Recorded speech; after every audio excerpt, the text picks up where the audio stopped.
Ini ngobrolin soal pramugari. Ini emang apakah memang cita-citanya Mbak Kinan untuk menjadi seorang pramugari? Sebenarnya dari kecil ada pikiran untuk jadi pramugari. Cuman cita-citanya banget itu enggak juga gitu Mbak. Gitu. Jadi ada pengen jadi dokter lah, pengen jadi pegawai imigrasi lah sebenarnya. Okay. Sampai waktu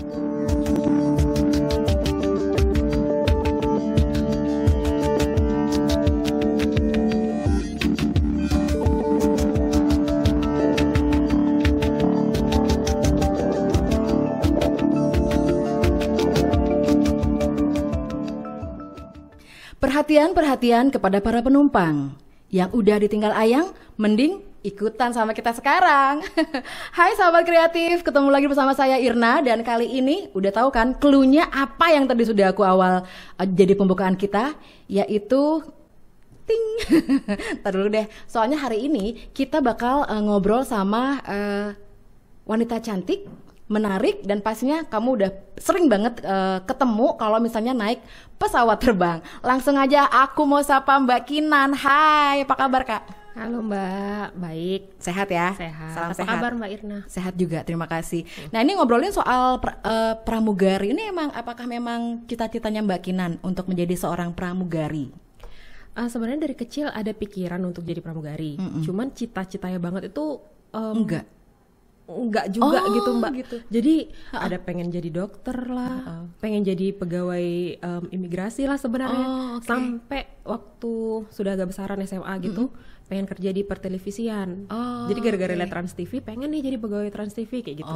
Oke, siap. Jadi Gitu. sebenarnya nggak pasti gitu ya untuk ikutan. Maksudnya cita-citanya itu Enggak dari kecil, nggak dari kecil pure banget. Oke. Tapi tiba-tiba terjun ke dunia penerbangan itu akhirnya gimana tuh? Nah jadi kan awalnya saya kuliah dulu di Undiksa, jurusan pendidikan bahasa Inggris. Oke. Tamat tahun 2010, terus ke Jakarta Mbak. Oke. Ke Jakarta, terus pertama kali kerja itu jadi PA, personal assistant di Turkish Airlines Jakarta.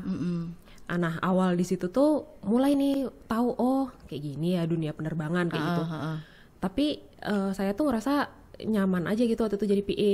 Oke. Kayak cita-cita jadi pramugari waktu kecil yang sempat terfikir gitu, kayaknya Muncul lagi? Muncul tapi kayaknya kalau back office lebih enak deh gitu. Oh gitu. Terus jadi akhirnya ada temen yang ngajakin, ada bukaan Qatar Airways nih gitu jadi pramugari, mau ikut nggak gitu. Terus saya bilang waktu itu saya udah terlalu nyaman jadi PA gitu, tapi ya udahlah cobain aja kayak gimana sih walk in interview tuh kayak gimana. Coba-coba ya. Coba-coba awalnya Mbak. Oke. Terus akhirnya ngikutin dengan persiapan seadanya aja, yang nggak terlalu heboh gitu, ikut walk in interview. Ternyata saya diterima Mbak dengan maksudnya lancar banget gitu ya. Oke. Syukurnya. Jalannya Jadi, emang dilancarkan hitungannya ya. kayaknya begitu. Oke. Dan masalahnya teman saya yang nggak dapet akhirnya gitu. Jadi di situ saya ada rasa, waduh, ini maksudnya gimana ya gitu. Maksudnya Tuhan kayaknya merencanakan sesuatu gitu untuk saya. Akhirnya saya cobalah masuk ke Qatar Airways, terbang kurang lebih 2 tahun di situ. Setelah itu saya resign, balik ke Indonesia, balik ke Singaraja. Oke. Nah setelah itu pengennya sih pengen kerja back office aja gitu, karena kan pertama kali saya kerja itu sebagai sekretaris ya Mbak, PA gitu. Ngelamar Garuda ada bukaan waktu itu, tapi sebagai sekretarisnya. Oke. Terus saya masukin ke sana, sampai ditelepon sama yang rekrut gitu. Ditelepon, Mbak masukin lamaran ya sebagai sekretaris di kantor Garuda di Panin Tower gitu waktu itu. Iya Pak, betul. Bagaimana Pak gitu. Saya kira kabar bahagia gitu diterima kan. Terus dia bilang gini, Mbak, mohon maaf ya sebelumnya, Mbak kan CV terakhirnya sebagai pramugari nih. Gimana kalau Mbak terbang aja dulu? Terbang aja dulu. Maksudnya saya jadi pramugari Garuda gitu Pak. Iya Mbak, jadi Mbak masuk aja dulu jadi pramugari Garuda. Nanti saya atur deh, Mbak bisa masuk ke back office katanya gitu. Enggak deh Pak, saya bilang gitu. Langsung saya tolak deh. Enggak deh Pak, saya pengennya jadi kerja kantoran aja. Saya passion saya nggak di pramugari Pak, saya bilang gitu aja. Okay. Kok 2 bulan 3 bulan nggak ada callingan, nggak ada apa gitu. Jadi kok kayaknya gimana nih? Apply lagi saya, apply lagi, masukin ke back office lagi nih sekretaris. Ditelepon lagi, Mbak Kinan, saya ini, nama saya ini. Saya nelfon waktu itu, gimana Mbak, ini tawaran saya. Coba aja deh Mbak, soalnya Mbak percuma juga masukin lamaran ke ground staff, ke sekretaris itu. Karena sebenarnya sudah terisi. Oke. Nah di situ saya mikir, sudah terisi, tapi kalau lowongannya masih ada ya? Iya Mbak, jadi Mbak masuk aja dulu deh jadi pramugari. Sebulan saya mikir. Oke, akhirnya ada tuh walk-in interview gitu. Jakarta waktu itu Mbak. Jadi saya ke Jakarta, memang saya ada keperluan di Jakarta. Yaudah saya datangin aja deh gitu, iseng-iseng. Saya datangin, saya ikutin prosesnya 8 tahapan waktu itu. Alhamdulillah tuh lancar semua, dapet gitu. Dapet. Nah setelah seiring berjalannya waktu, ini gimana ya, saya tetap masih pengen gitu. Di kantor, di kantoran, gimana ya caranya gitu. Terus saya ke chief saya, jadi di pramugari itu kan kayak seperti ada chiefnya ya Mbak. Jadi kita bisa konsul. Ya betul. Nah jadi saya ke situ ngobrol sama chief saya, Bu gini. Ya kalau misalnya kamu mau back office kantoran, kamu harus apply lagi. Jadi kamu harus ngelamar lagi. Tapi waktu itu Bu, bapak ini saya bahas yang dulu begini. Ya tetap aja Kinan, kamu harus masukkan lamaran lagi, ulang lagi, kamu interview, kamu apa. Oh gitu, oke. Waktu itu saya biasanya di Jakarta Mbak. Akhirnya saya bilang gini, Bu kalau gitu saya pengen pindah home base Bali aja deh, di Denpasar gitu. Jadi kalau saya nggak dipindah ke Bali, kayaknya passion saya jadi kurang semangat nih terbang lagi gitu. Jadi syukurnya di situ dibantu sama chief saya juga. Akhirnya dipindahkan ke Bali tahun 2017. Sampai 2021 kemarin. Nah, gitu. Kalau Mbak Kinan ini kan penerbangan, kalau aku juga penerbangan tapi di udara lain ya. On airnya beda. Betul. Di radio. Nah, ini kan jadi pramugari itu nggak semua orang loh bisa untuk dikasih kesempatan atau punya kesempatan atau ada passion atau ada timing yang pas ketika seseorang itu bisa masuk jadi pramugari atau pramugara. Nah sebenarnya kalau Mbak Kinan sendiri pengalamannya deh untuk dari Mbak Kinan ya, pengen tahu juga dong sahabat kreatif ya, seperti apa pengalamannya Mbak Kinan yang menyenangkan dulu ya, yang menyenangkan dulu nih, soalnya kita pengen seneng-seneng nih. Oke, yang menyenangkan nih.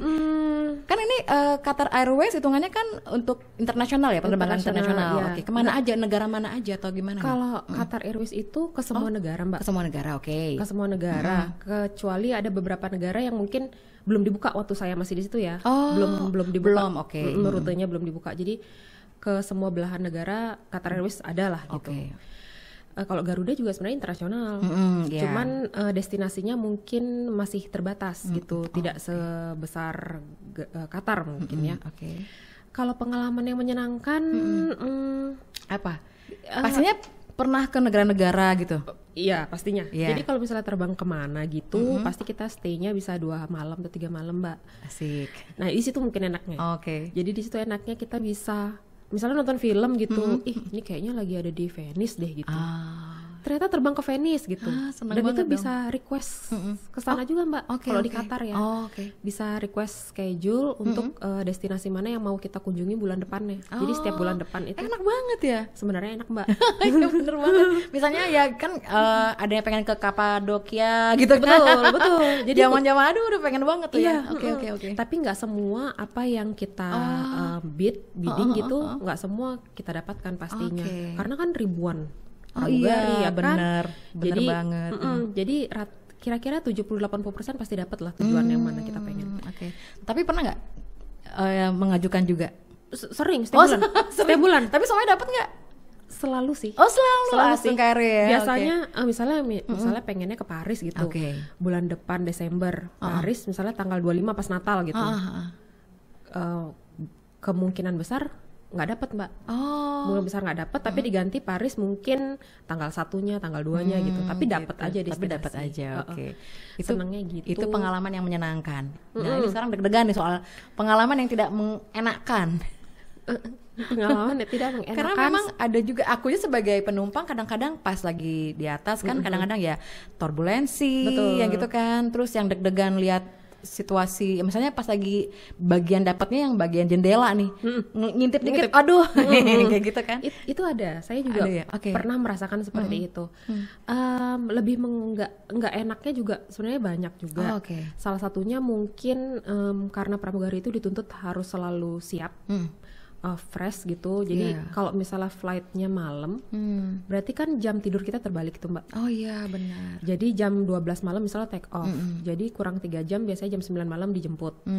Jadi sebelum jam 9 itu kan kita harus prepare, jam 7 lah let's say. Oke, ha-ha. Jam 7 malam kita sudah harus prepare, kita harus sudah tidur, sudah harus makan, sudah siap untuk terbang. Di situ tuh kadang semakin kesini Mbak, semakin bertambahnya usia gitu. Iya. Saya mikir di situ lelah. Oh, Lelahnya oke. tuh kayak pagi siangnya kita nggak tahu mood kita gimana kan Mbak. Mungkin ada kerjaan yang lain atau mood bagaimana, tapi kita dituntut untuk rest, untuk istirahat dan nggak bisa tidur misalnya.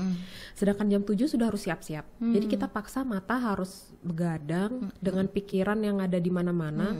Tapi di saat kita sign in untuk kerja, itu kita sudah tinggalkan semua masalah di belakang, kita harus siap untuk Iya.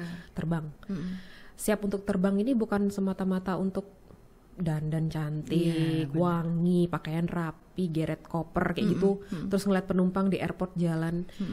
Tidak semudah itu gitu. Oke. Kita harus siap mental, siap pikiran kita juga harus fokus jika terjadi sesuatu gitu misalnya yang tidak kita inginkan. Karena kita kan harus siap-siap safety yang pertama. Bukan hanya untuk servis makanan atau servis kasih selimut dan lain sebagainya, tapi safety itu. Jadi tidak menyenangkannya mungkin lebih ke itu di sisi lain dari pramugarinya. Yang orang lain mungkin kurang tahu. Yang pramugari lihat cantik di airport, seger, rambutnya bagus, rapi, tapi sebenarnya di dalam itu Iya, pramugari juga manusia. Betul. Hitungannya kan gitu ya. Jadi kalau ada tuh sekarang lagi hits ya, maksudnya gini. Enaknya jadi kamu, ya kan? bener itu, Mbak. Terus ada tulus keluar tuh, coba sehari saja ya kan? Ya bener itu ya, berarti emang ya hitungannya memang setiap manusia itu punya cerita sendiri, Betul. punya kebahagiaannya sendiri, punya karakteristiknya sendiri, punya ya yang penting intinya adalah bersyukur sih sebenarnya dari semuanya itu sih sebenarnya Benar, Mbak ya. Mbak. Dan kalau misalnya boleh balik lagi nih flashback ketika Mbak Kinan ada di atas pesawat terbang, terus menghadapi penumpang. Nah, apa yang paling pernah yang kita bukannya mau jelek-jelekin penumpang enggak, tapi yang tidak, maksudnya kadang ketemu penumpang yang seperti apa yang nggak bikin nyaman. penumpang yang nggak bikin nyaman ini ya. Misalnya ya entah dia bawa cerewet atau gimana gitu. Penumpang yang nggak bikin nyaman itu sering banget sebenarnya terjadi. Oke. Cuman setiap penerbangan ada aja. ada aja. Oh, oke. Rata-rata ya 90% pasti kita temukan lah penumpang yang tidak oke. nyaman. Yang terakhir kasus biasanya ini sering terjadi sebenarnya. Oke. Jadi ngambilnya sampelnya adalah sering lah ya. Sering terjadi lah oke, ya. yang sering terjadi. Nih biasanya kayak gini, zaman mudik kayak gini. Oke. Ini kan pasti penumpang itu sekeluarga Iya. terbang bersama anak kecil, bawaan Banyak. banyak, bagasi banyak, dan mungkin di saat check in mungkin riuhnya mungkin jalanan macet, mungkin kayak gitu, jadi terlambat untuk check in. Terus di bandara juga mungkin mendapatkan perlakuan yang tidak sesuai dengan yang penumpang harapkan. Jadi orang terakhir yang penumpang ingin lampiaskan emosinya adalah pramugari kan. Oke. Di atas pesawat Iya, kan. Karena udah duduk nih, udah dapat nih timingnya nih. Timingnya. Gitu. Kalau misalnya di airport atau di mana, pasti kan disuruh cepet-cepet check in gitu, biar nggak ketinggalan pesawat Iya. atau apa. Jadi dia mungkin masih membawa emosinya. Jadi pas boarding sudah Mangkelnya. Oke. sudah marah-marah atau Oke. apa. Baru duduk mungkin dia keselnya dari yang bawah, maksudnya dari check-innya, dari perjalanan daratnya. Jadi di pesawat itu saat dia duduk, dia langsung kayak, saya minta air. Oke. Di saat itu saya pernah melihat rekan saya mungkin lagi sibuk untuk ngurusin yang lain. Atau saya juga pernah begitu. Saya tuh mungkin kurang memperhatikan gitu ya. Kurang memperhatikan, dia mungkin haus banget kan lari-larian. Sebentar, sedangkan saya atau kami pramugari yang lain masih concern kepada mungkin ada orang tua yang belum dapat seat, yang bagasinya berat kita bantu untuk naik. Jadi di situ dia, Mbak, saya haus, cepet kayak gitu. Ada Oke, pernah. oke, Jadi oke. di situ mungkin oke, Pak, saya tuh mencoba untuk mengerti perasaan Bapak tadi itu, mungkin Bapak lelah atau Bapak kecewa atau apa, jadi pelampiasannya mungkin ke kami yang terakhir Bapak temui gitu. Jadi disitulah nggak enaknya itu kita harus juga, selain banyak sekali tanggung jawab dan pekerjaan di situ, kita juga harus concern sama orang-orang yang harus mendapatkan spesial perhatian khusus gitu, Mbak. Jadi mungkin dia haus karena gedeknya di bawah gimana, saya harus dapat air gitu, saya cepetin Mbak, saya haus banget ini gitu. Jadi kita juga harus sabar, mengerti, ya mungkin itu yang sering temui ya hitungannya. Simple sih sebenarnya itu, cuman ya lumayan lah. Jadi emang kesabaran dituntut ya juga ya. Betul Mbak. Karena ketemu tipe banyak orang hitungannya kan. Betul. Dan kalau Mbak Kinan sendiri nih secara spesifik tentang pramugari yang mendalam buat Mbak Kinan sendiri, bahwa bangga jadi pramugari itu apa? Misalnya menjadi pramugari itu kurang lebih 10 tahun saya jadi pramugari. Wow. Saya akhirnya melihat dan menilai bahwa pramugari itu tidak seperti yang dibayangkan. Iya. Jadi ternyata pramugari itu bukan gitu aja. Oh, pramugari. Keren ya, cantik, enak dong jalan-jalan. Kemana-mana gitu. Enak dong, gajinya banyak atau apa gitu. Betul, betul. Cuman ada sisi lain yang saya akhirnya menemukan bahwa pramugari itu adalah seseorang yang bisa meninggalkan masalah pribadinya untuk orang lain. Dan pramugari itu kan pelayanan jasa juga ya Mbak. Banyak sebenarnya di dunia ini pekerjaan yang pelayan jasa. Salah satunya saya bicara di sini, pramugari itu erat sekali kaitannya dengan surga dan neraka. Jadi jika berbuat baik, di sini adalah tempat momen kita bisa berbuat baik kepada orang, itu kita menanam karma yang baik kan Mbak. Tapi di saat kita capek, lelah, marah, dengki, iri dan lain sebagainya, terus ada penumpang atau nggak rekan kerja atau orang lain yang memang butuh sekali bantuan kita karena kita terlalu capek, nggak usah lah gitu. Misalnya minum, saya butuh minum Mbak, minum lagi. Itu sebenarnya hal yang simple mungkin ya. Tapi mungkin saya capek, masih ada kerjaan yang lain, ntar ya Bu, tapi nggak ngapain. Padahal dia juga udah minum gitu misalnya. Di situ kan saya nilai sih itu juga menabung karma buruk juga buat saya. Jadi makin kesini tuh saya ngelihat bahwa pramugari ini bukan hanya pramugari,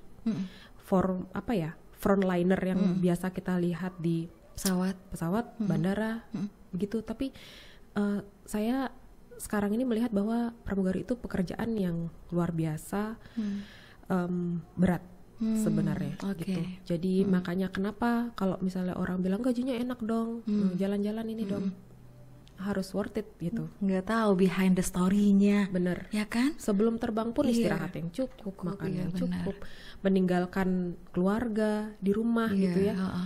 Jarang pulang kan juga hitungannya ya?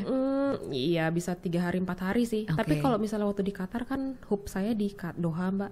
Jadi saya 2 tahun di Doha di Qatar. Stay-nya di sana memang. Gitu. Jadi memang nggak pulang 2 tahun ya? Kalau cuti aja. Cuti aja, dapat cuti tetap cuti. Ya? Jadi gitu.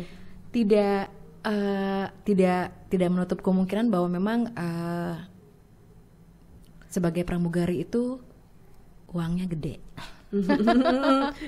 Kalau boleh rate dari gaji itu boleh nggak dibocorin di sini? Rate-nya aja, misalnya kira-kira, nggak usah ngomongin airways-nya ya, nggak usah ya. Nggak usah. Rate-nya aja deh secara yang diketahui sama Mbak Kinan. Kalau gaji pokoknya mungkin 1 digit. Hah? Serius? Gaji pokoknya 1 digit lah ya. Ya berapa lah ya dari angka. Terserah 1 digitnya berapa ya. 1 sampai 8 misalnya gitu. Gaji pokoknya. Kalau uang terbang, uang makan, allowance dan lain-lain sebagainya. Ini saya bicara gabungkan dengan 2 maskapai yang sebelumnya saya kerja ya. Ya 2 digit lah. Semana nih, sebulan atau seminggu?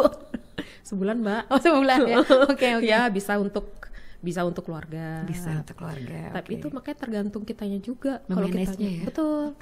Kalau kita boros, belum tentu jadi pegawai bank misalnya. Pegawai bank juga bisa 2 digit kan.